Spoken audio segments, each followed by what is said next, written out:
No, sure. Sure. Of course I do.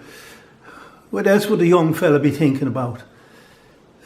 I had a girl, Brendan knows, lovely young girl. We courted for about 3 years, 1963 to 1966. She wanted to go up to Dublin. She felt it was the right thing for us to do. But I don't know, it was an irrational fear that kept me here. I don't know what it was, but she felt it was the right thing for us to do, and well, she went up by herself, worked there waiting for me to come. I don't know, it's a mad thing. I felt it was 1,000 miles away. I hated going up. But I went up once or twice. I went up for, she had a room there, a freezing, damp place. I was a terrible fella. It was the only thing that I went up there for, you know, the physical, the excitement. Terrible thing. Well, you know, I'd go up and after a day and a night and have my fill, and they'd be out walking in the park and I'd be all catty and bored and moochy. Terrible. It's a wonder why you do things. And sometimes you just break in the poor girl's heart. You do things out of pure cussedness. Terrible. But, you know, and I had the gall to feel resentful when she wrote me the letter, said she was marrying the fella, and I was all about it was her fault for going up in the first place. There was a big contingent of folks from around here going to the wedding. And while I was in my suit and the shoes nearly polished off of me, and I had been up till 5 or more swilling this stuff, and everybody on the bus talking about why hadn't she stayed here to find a fella? Oh, and the hangover on me. And the smell of Brill cream on all the cultures in the church in Philipsborough, and all her girls with their guard boyfriends. Well, she was marrying a guard. Big fella, shoulders on him like a gorilla.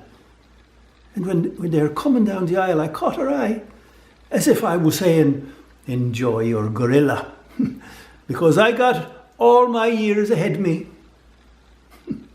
But I did. All the years by myself. Looking forward to facing things all by myself and putting up a big front to everybody else on the town like, oh, aren't I a great fella altogether? But I couldn't go to the reception. I just walked out of the church. There was a light rain. I just kept walking.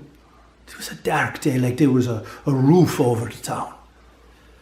And I found myself in a labyrinth of streets, and I looked into a pub. It was a dark place, 1 or 2 in there.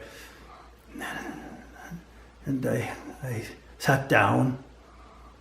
I was looking down at the dark, dirty bar. I had a pint or 1 or 2 small ones. And the bartender says to me, "Are you all right?" I said, "I am." And he said, "Can I make you a sandwich?"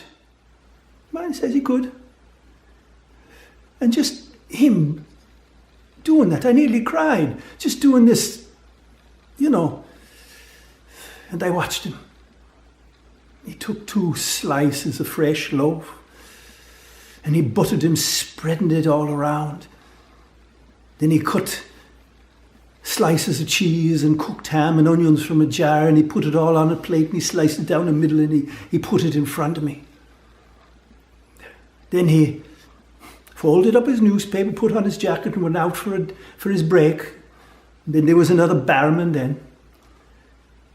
And they took the sandwich up, and they could hardly swallow it with the lump in my throat. Just him doing this little thing. But it was a huge thing in my condition. And that sandwich fortified me like no meal has ever fortified me. And I went back to the church, to the reception, and I was properly embarrassed. I was humiliated, and humiliation is a thing that leaves you. You know, it's hard to find it again. But sometimes good things like that don't last, and it's easy just to return to becoming just another country bumpkin. Yeah. And be down at the garage, spinning small jobs, taking 2 hours to fix your puncture, and thinking about the way things might have been, how things you could have done things differently.